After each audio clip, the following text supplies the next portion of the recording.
All right, here we go. We are going live. All right, the first time we've done this, had a little bit of technical difficulties, and I apologize. But you are tuned in and listening to the Mark Moss Show.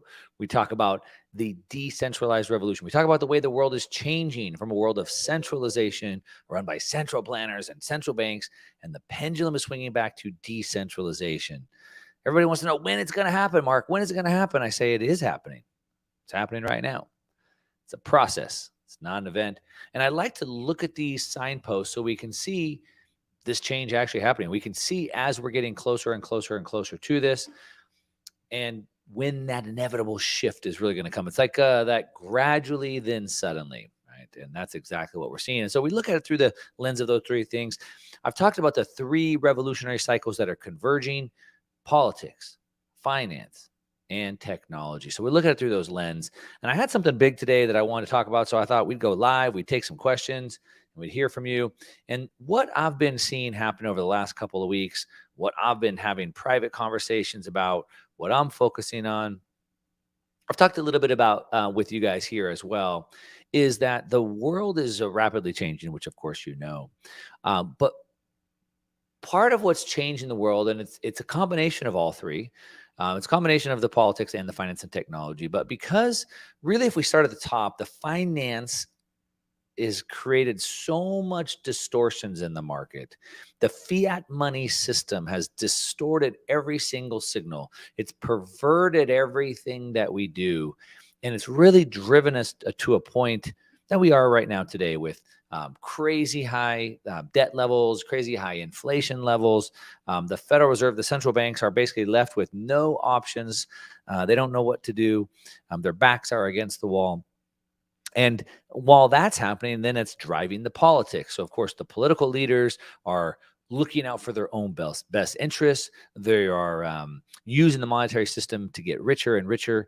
And at the same time as all this happening, then we have technology, which has always been the biggest driver of change throughout history. And so two things happen. One, the internet has allowed us to get information quick, fast. We're allowed to share information that we want to share as opposed to state-driven media that they tell us. And so it's a combination of those three things. But ultimately what's happened is as we're at the late stage of this cycle, where we're at peak centralization. So think World Economic Forum, think IMF, think UN, think peak centralization, NATO, right? As we're at peak centralization run by the bankers, peak central banking, the world is pushing back. We're rejecting that.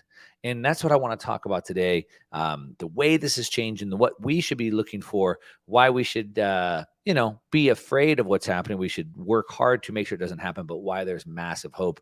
We're going to talk about all those things. And I want to take some live questions and answers from the audience today. It's going to be super fun the first time we've done this. But what's happened is everything has shifted so far and so fast to the left that now, everything is possible. And there's no such thing as, men or women anymore. There's no such thing as parents or families anymore. There's no such thing as truth. And it's created this massive vacuum in this day and age where society, where mainstream wants to tell boys that being a man is bad. Toxic masculinity is a bad problem, they say. They say that it's not your fault. You're a victim. It's not your fault. You're a victim. And in that day and age, when boys are being fed lies, when they're being held down, not just boys, but girls, everybody is being forced to live a lie. People don't want to live that. And it's sucked all of this truth out of the ecosystem like a big vacuum. And in this vacuum, we're seeing the rise of new people because the people are thirsting for the truth. And so big news this week. This week was Tulsi Gabbard, who is a politician from Hawaii. She's a Democrat. She ran for president on the Democratic Party. She put out a big video this week, said that she is leaving the Democratic Party. But it was really the part about why that really caught my eye. And I'm sure by now the thing's gone viral. I'm sure you've probably seen it, but I want to just pick up on one piece of this specifically. And she said that she's leaving the Democratic Party. She's denouncing the Democratic Party, denouncing the left for promoting policies that radicalize every issue, and stoke anti-white racism. That's what she said. That's her words. She said that she says she's going to ban the Democratic Party, accusing the left of only protecting the powerful elite. She says, I can, quote, I can no longer remain in today's Democratic Party that is now under the complete control of an elitist cabal of warmongers driven by wokeness and who divide us by radicalizing every issue and stoke anti-white racism, actively working to undermine our God-given freedoms. That's her quote. And it's not just her that's saying this. And this is what I want to talk about today, this shift. The pendulum is swinging really, really hard, really, really fast right before our very eyes. And we can see this happening. Dan, how long has this been going for? Shoot. I didn't start my timer. 6 minutes.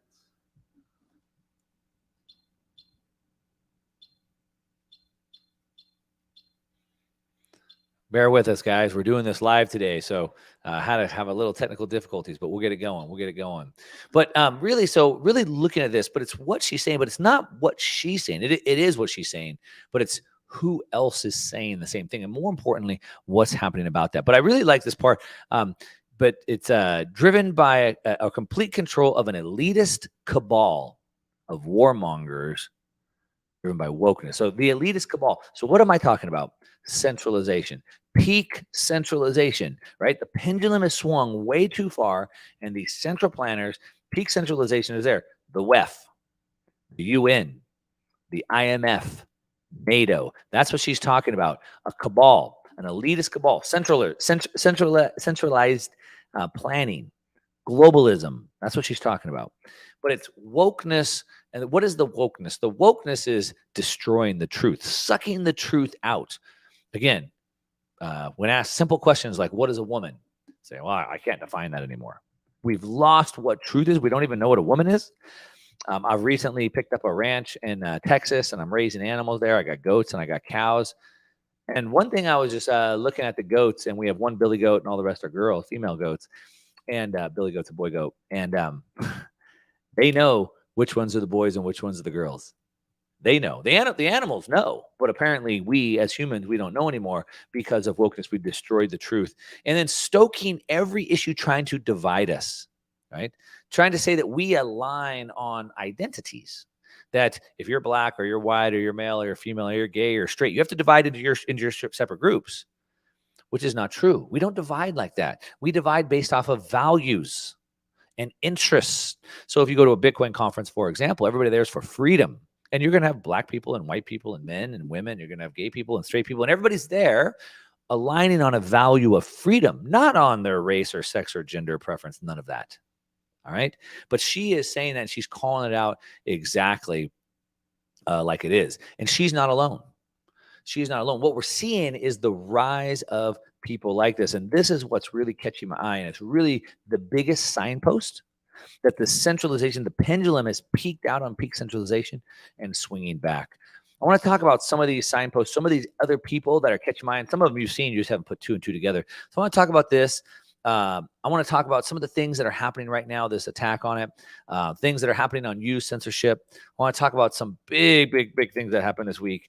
And I want to leave you with some hope of things that we can actually do about it. We're going to go into some question and answer on it. So I'm going to take a break for a second. I'm going to be right back. You're listening to the Mark Moss Show, talking about the decentralized revolution, how the world is swinging from centralization to decentralization. We look at it through the lens of politics, finance, and technology. I'm going to be back in a minute with more, so don't go away. I want to be right back. All right. We're still live. We're going to keep going, guys. So let me just jump right into it. You're still listening to the Mark Moss Show. We're talking about the decentralized revolution, the way the world is swinging from centralization to decentralization. We're talking about how Tulsi Gabbard decided to leave the Democratic Party not because it's Democrats, because she said it's been taken over by an elitist cabal of warmongers. So one of the cabals obviously is NATO, the warmongers, the neocons, as we would call them, just wanting to go to nuclear war so bad. Just so bad. So many times, apparently, Russia and Ukraine have tried to come together to talk about peace. And the U.S. warmongers, the cabal of warmongers, as Tulsi Gabbard calls it, the neocons, just want to go to war so bad. I remember a time when President Trump was coming into office, and over and over and over and over, we were told that how could we let this guy have control of the nuclear weapons? And this guy's going to take us to nuclear war. And the whole world is going to blow up if Trump is there with the nuclear weapons. He was nominated for a peace prize. We had peace in the Middle East. Now with Biden there, now we're facing war. And I don't want to make this about left or right. I don't like labels. I can't assign myself to either political party. I'm for the political party that wants freedom, that pushes personal agency back, that gives me responsibility for my own life. I want more freedom for me. I want small government. That's what I want. And I don't know which political party that is anymore. So maybe just like Tulsi Gabbard, I don't know where I fit in either. Now, like I said, she is absolutely not alone on this. Like I said, it's created this vacuum that people are rising up and fitting into. So we have Jordan Peterson. Think about Jordan Peterson. He just rose out of nowhere to international fame because he said a message of like, look, take responsibility, stand up, pull yourself up by your bootstraps, deal the hand that you're dealt. You're not a victim, right? Wipe your face off. That's what he says. And look how fast he blew up. We saw the same thing with Andrew Tate. Came out of nowhere and just took the world by storm. Of course, then he was deleted off all the social media platforms. Why? Because he said the same thing. Take responsibility. He said, be a man. Learn to take care of yourself and your family, right? You're not a victim. The same thing. Look at Joe Rogan speaking the truth and single-handedly might have taken down CNN, a station that all they do is spew lies. And Joe Rogan is a very neutral figure, more neutral than I might like. I might like to see him a little bit more on one side of the aisle, but he seems to be very neutral. And look at 200 million views a month. It says it all because he speaks the truth. Look at Russell Brand, the rise of Russell Brand. Russell Brand, I mean, whatever. He's a comedian. He was on a reality show. That's cool. But he's gained almost 6 million followers on YouTube because he speaks the truth.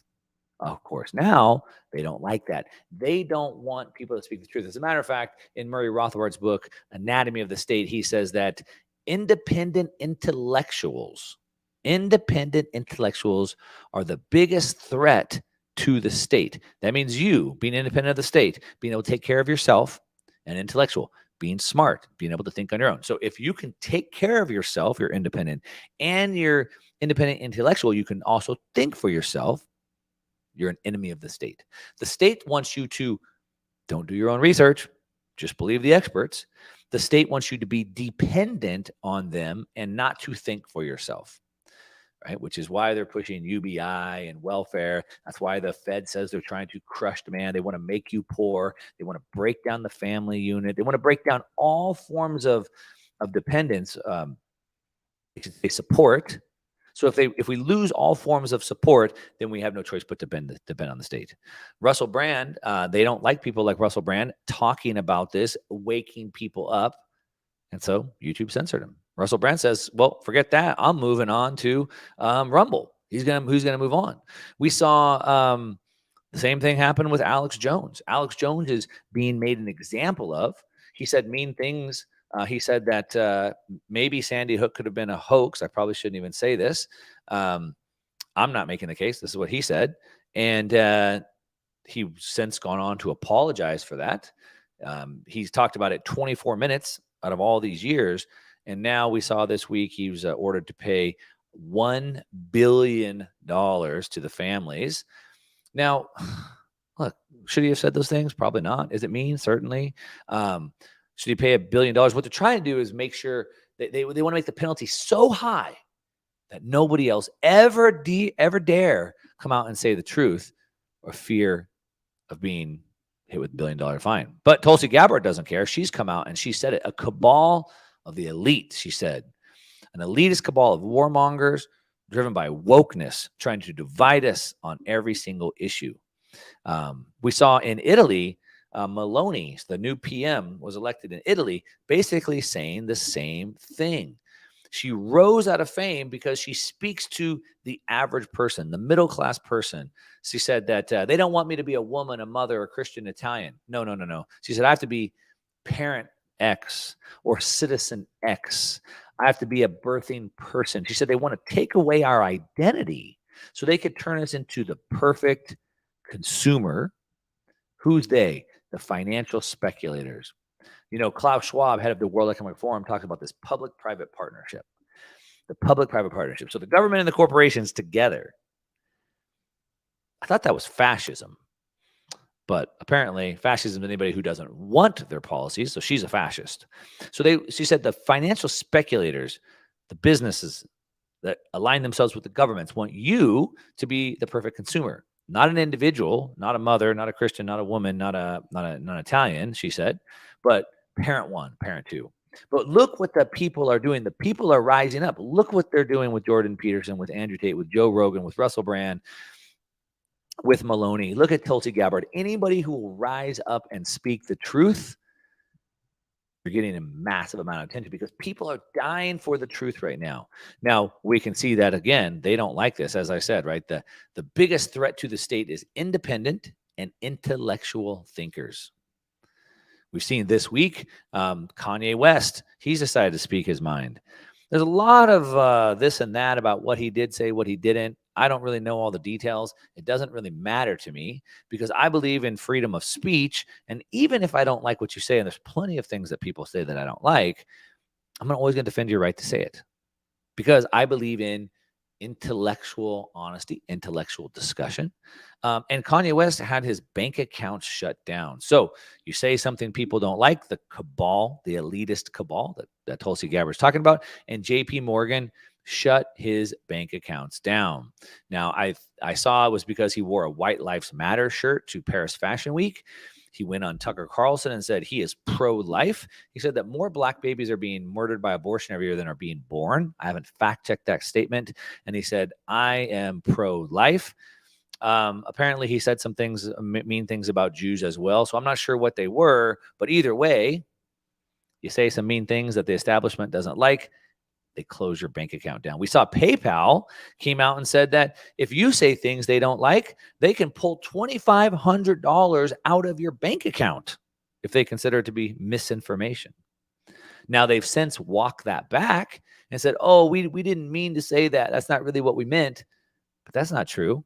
As a matter of fact, they've been planning this for a long time, So I want to talk about that. We'll dig into that a little bit. And then I want to talk about maybe the biggest enemy to us right now today that's actively working against us, what's being done to push back and what you and I can do about it. And then we're going to go into question and answer. We're doing this one live. You're listening to the Mark Moss Show live, talking about the decentralized revolution, how the world is changing from centralization to decentralization. I'm going to take a break for a second. I'll be right back. Don't go away.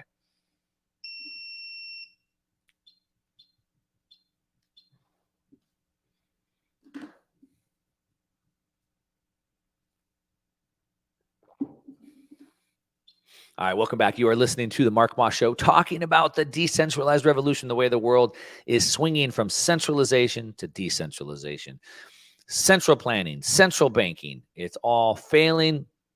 We can see it happening. It's a process, not an event, but it's happening faster and faster. Now, right before I took a break for a second, I was talking about how PayPal this week said they're going to pull $2,500 out of anyone's account if they spread misinformation. Now, the problem with misinformation, who's to decide what's misinformation? Stuff gets labeled misinformation all day, and I know for a fact it is not misinformation, but they want to say it is, and so they can just pull money out of your account. Now, very quickly, news went round the world, and everybody started closing their PayPal accounts, as they should. Stop giving your money to businesses that use it against you. And so they were shutting their PayPal accounts. Very quickly, PayPal had to come back out and say, wait. The AUP notice recently went out in error that included incorrect information. PayPal is not fining people for misinformation, and this language was never intended to be inserted in our policy, end quote. It was inserted by error. Well, how did it get there by error? Somebody wrote it. Somebody typed it out. It was put in there. Now, maybe they decided, hey, let's not put that out right now. So maybe it was actually inserted by error, but it was not written in error. It was not written by error at all. It wasn't like somebody was making an update and accidentally put that in there. David Marcus, who's one of the original PayPal founders, as well as Elon Musk, came out big time talking about this, saying, whoa, whoa, whoa, whoa, we can't have this. In a tweet, President David Marcus, former PayPal president David Marcus said, spoke out against the policy. And he said, and Elon Musk, he said, it's hard for me to openly criticize a company I used to love and gave so much to, Marcus said. But PayPal's new AUP goes against everything I believe in. A private company now gets to decide to take your money if you say something they disagree with. That's insanity. Elon Musk said, agreed. Now, I want to just say one thing real quick about this is that this is not an accident, as I said, right? Someone typed it out. Someone put it in there. Maybe they didn't mean to post it, but they put it in there. But look, this actually goes much further back than this.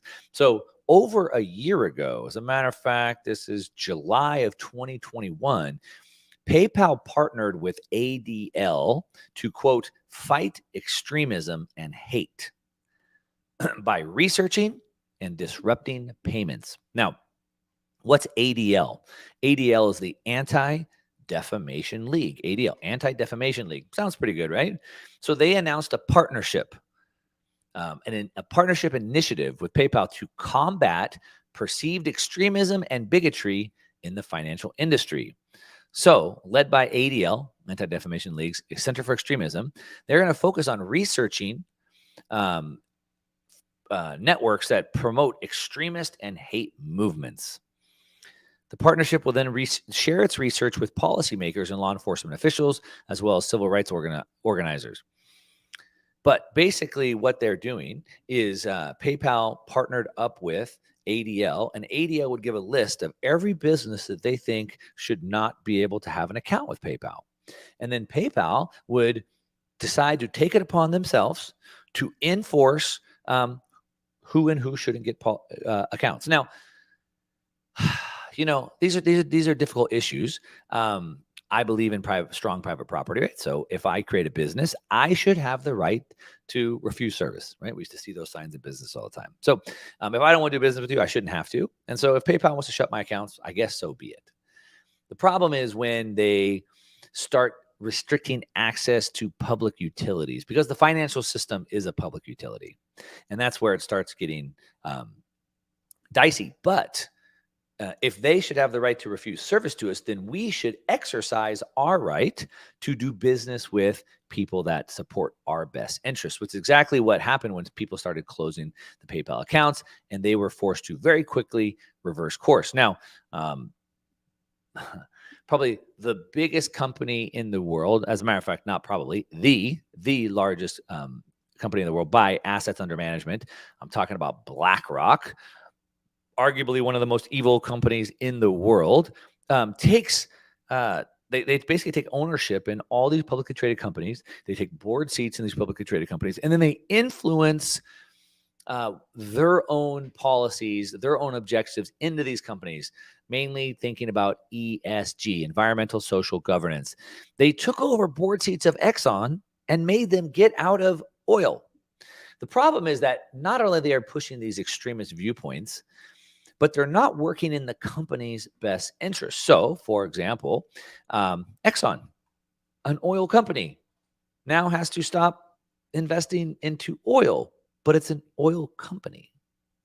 Now, under something known as fiduciary duty, they're supposed to be doing their best to maximize investment returns. So if I give them my assets to manage for me through a 401k, pension, etc., they have a fiduciary duty to me to do the best they can to maximize those investment returns. Now, if part of that is to put money into Exxon and then they shut Exxon down, that's certainly not working in my best interest. Furthermore, majority of Americans still do not agree with the radical ideologies that BlackRock is pushing. So I'm giving you my money to manage for me. You're using that money as leverage to force these companies into doing things that work against my best interests, my interests. Now, like what, Mark? Like what? Well, like one, trying to shut down all the energy. So now thankfully, your gasoline's way higher. You can thank BlackRock for that. Your natural gas was up about 28%. You can thank BlackRock for that. What about single family homes? You've probably heard about them buying up all the single family homes across America, paying 35% over asking price because they get all that free money from the government. You don't get it. And they buy you out of homes. So now your price of your homes have gone up. The price of your rents have gone up thanks to BlackRock. Now, again, stop giving your money to companies that are working against you. And that's exactly what the state of Louisiana did. I talked about this last week. I was applauding them. Louisiana announced that they're pulling almost $1 billion from BlackRock because of their ESG push. I say almost $1 billion. It was $800 million. Louisiana's state treasurer told BlackRock on Wednesday that the state will be divesting, pulling all its treasury funds from the giant investment firm because of its efforts to move away from funding fossil fuel extraction. He said that, quote, your blatantly anti-fossil fuel policies would destroy Louisiana's economy. This divestment is necessary to protect Louisiana from actions and policies that would actively seek to hamstring our sector. In my opinion, your support of ESG investing is inconsistent with the best economic interest and values of Louisiana. Now imagine if everybody did the same. Imagine if other states, if other big funds would pull their money from BlackRock. Do you think BlackRock might stop and think about maybe switching? I think they would. Now, that's exactly what's happening. So that was what I was talking about last week, and that's exactly what's happening. So here we see this week, South Carolina now announced that they are going to divest or pull their money away from BlackRock over, quote, leftist world view. They said they're going to divest all of their BlackRock holdings by the end of the year. And this is more backlash over these insane policies that BlackRock is pushing through. The state treasurer, Curtis Loftus, confirmed that they will be doing this by the year end. It says, quote, I will not allow our financial partners to undermine my fiduciary responsibility to maximize investment returns while accepting a prudent level of risk for the benefit of our citizens. It is imperative that we stand up to BlackRock and resist the pressure to simply fall in line with their leftist worldview, end quote. Imagine if everybody did the same. The tide is changing. The pendulum is swinging. We can see it all over. I want to take some questions live from the audience, and we're going to discuss these things and see what you're seeing. You're listening to the Mark Moss Show. We're talking about the decentralized revolution, the way the pendulum is swinging back from centralization, central planning, central banking, and moving back into a more free, open, decentralized world, a world that I think is going to be better. On the other side of that, we'll be back in a second. Don't go away. I'm going to be right back.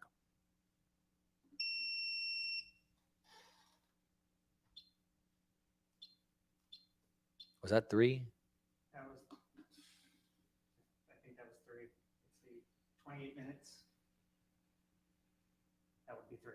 All right. All right, welcome back. You are listening to the Mark Moss Show. We're talking about each and every week the decentralized revolution, the way the pendulum is swinging from centralization to decentralization. I've been going through a bunch of examples of how we can see this happening super fast right now today. I want to take some live questions from the listeners right now. I've never done this before. We're going to try this for the first time. Let's see how it goes. If you'd like to come on and talk to me live, let me know. Dan is screening people. We'll be bringing people on. Let me know when we have somebody, Dan. And until then, we're going to keep talking about this. But I think the thing that we have to take away from this is we have to understand that the biggest way we can affect change is with our money. So sure, we can vote, and we should vote. I think most of us understand that our votes probably don't mean a whole lot today. We can try to educate our kids as we should. We should try to educate ourselves. We should talk to our friends, our family. We should try to educate them as we should do that. But ultimately, the biggest leverage is always going to come with our money, voting with our money. I mean, just look at what's happening with BlackRock right here. Enough people pull money from BlackRock, they will be forced to change their position. And that's exactly how we want to do that. Are we getting anybody, Dan? We have a bunch of shy people. We got a bunch of shy people. Nobody wants to take a chance to come on and talk to me live. Go ahead and drop a message. We'll bring you on and see what you have to say for the world. We'll discuss that. I've discussed a lot of information. I know you got to have a lot of questions for me the first time we've opened it up. So let's go ahead and jump in, see what you got. But until then, let's talk about this. So I've been working on a plan that I have to really affect some massive change. And this plan that I have is it's a 3-part plan, and I'm calling it a top down, a bottom up, and an inside out. Now, I didn't necessarily invent this. It's exactly what the Marxists did when they took over the United States, when communism went under the ground, and really in the 60s when they came over, but really into the 70s and 80s. And they had a 3-part approach. It was a top down, a bottom up, and an inside out. And I want to take that same 3-part plan and I want to turn it back against them. And so what are those 3 pieces? So the top down, that's part number 1. Now the top down is exactly what I said before. It's voting, right? So we should be voting. I know, after what happened in the last election, a lot of people maybe think that their vote doesn't count. Maybe it does or it doesn't, but it's what we can do now. Right. I like to say that as long as I'm breathing, I'll be swinging. So I don't know how much my vote counts, but I'm gonna put it on anyway. Now, I do believe that the more local the vote is to you, the more important it is. Having a good sheriff is extremely important. Having a good, mayor in your town is extremely important. Having a governor is extremely important. So the closer the politics are to you, the more important they are. So you can definitely have some advantage or some movement there. Now, that's the top down. All right, do everything that we can there. It's my area of least leverage, but we'll do that. On the bottom level is the education. Now, this is what I'm doing, putting out so much content to all the time. I'm on my YouTube channel, Mark Moss. If you're not watching that, obviously this one as well, Mark Disruptor's YouTube channel, the radio show each and every week, the podcast, all the shows I go on, etc. And we're trying to wake people up. I have been running off of a quote that gives me energy, which is Samuel Adams said that it doesn't take a majority to prevail, but rather a small, irate minority keen on setting brush fires in the minds of men. So we want to wake people up, expose them to what's going on. This is what Tulsi Gabbard's doing. This is what Joe Rogan's doing. This is what Russell Brand's doing, etc. We want to continue to educate people so they can understand that it's actually the Federal Reserve that's creating these problems. The Federal Reserve isn't keeping prices stable. The Federal Reserve isn't there to prevent booms and busts. No. The Federal Reserve creates the booms and busts. They have a policy of creating 2% inflation, so they only want to steal a little bit from you, in other words. And then someone on if you'd like to take a question. All right, yeah, we got somebody that wants to come on and take a question. What do we got? Let's bring them on. Hey, Eric. Hey, Mark. Well, I was just working out, so and I heard you were live, so I hopped on. Love all your stuff. I just bought your the blueprint thing today. Awesome. So one question I had, I'm pretty heavy invested right now in physical gold and silver and Bitcoin. Yeah. To kind of follow your thing, I was wondering if I should sell some of it to have that cash flow to kind of pick the stocks and buy it as the updates come. I don't know if that makes sense. So that's a big question, and it's very difficult to understand, or I'm sorry, to really kind of give you guidance on. So let me walk you through some mental models, the ways to think about that. So I like to think about my investments sort of like a soccer team or a basketball team where my offense and defense is on the field at the same time. Now, I don't know exactly what's going to happen, which is why I want to do that. So I want to divide my assets up. That's asset allocation. So I think about it in 4 buckets or pillars, as you know. So 4 pillars. So one is I'm investing for growth. I'm trying to get my money to grow into more money. I'm investing for cash flow. So I want to have cash flow. I want to have chaos hedge insurance. So if the whole world crashes, and that's kind of this gold piece that you're talking about. So what I want to do is I want to think through my portfolio, and I'd say, okay, what percentage of my investable net worth? So not including my home, not including my business, those aren't investable assets, but everything else, if I add it all up, I have $100 or $1,000 or $100 million, whatever it is, I have that total amount. And then I divide it into percentages. And so you could just do 25% all the way around, but I probably don't advise that. The fourth pillar is cash. Cash should be held. So I think today, in today's day and age, There's a lot of danger and uncertainty around. Having a bigger cash position is probably a pretty good idea. I think somewhere between 30 to 80% should be in that cash position. Somewhere in the 30 to 40% range. I say 30 to 40 because I'm actively adding to my cash position right now. So it's continuing to grow as a percentage of my total portfolio. The growth portion of my portfolio has gotten much smaller lately because of the risk. Now, you were asking about gold specifically. So gold, looks like gold's doing pretty good right now, right? It looks like we've kind of bottomed. There's a massive catalyst that could push gold higher. And so where do you want that to be? Let's say that's 15 or 20%. So you need to decide what percentage you think that should be. And then to answer your question specifically, do you have that level or not? And if so, then continue adding to it until you do. And if you're already over that allocation level, then don't add anymore. Okay. Does that make any sense? Yeah. So when this first started going, like, I just found you recently, so you've really like calmed my like fears and everything, which I appreciate and I thank you. You're a true patriot. But yeah, I was kind of worried, like, I don't know, are they going to take my money out of the bank and all that? You don't see any risk with any of that? Yeah. So as far as keeping money in the bank, I don't see any imminent risk or danger in the United States of having money in the bank. I keep money in the bank. Now, that being said, again, we diversify our risk. So I don't have 100% of all my assets in the bank. I don't want them to take my money in the bank. I would certainly hate it if they did that. But even if I lost all my money in the bank, I still have lots of other assets. Okay. And so that's the whole point of diversifying that risk. Now, in the United States, we have FDIC insurance up to $250,000. So if I had $500,000, let's say, maybe I would divide it into 2 accounts. So I know that each account's insured. I don't see any imminent threat right now with that that I'm worried about. Okay. Well, I'm looking forward. Like I said, I just got it today, so I'm really looking forward to diving into it. And I appreciate everything you do.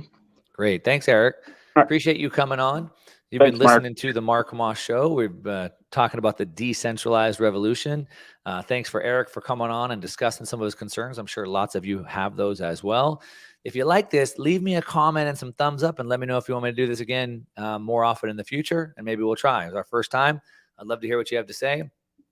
And again, I do that based off of the feedback. So leave me comments, give me a thumbs up, and hit me up on social media at @1MarkMoss.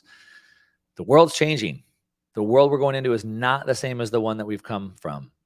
And if you don't learn to pivot and shift, you're going to get left behind. It's not going to be good. But as long as you stick with me and pay attention, it's going to be okay. You're listening to the Mark Moss Show. That's what I got for you this week. Thanks so much for listening. Until next time.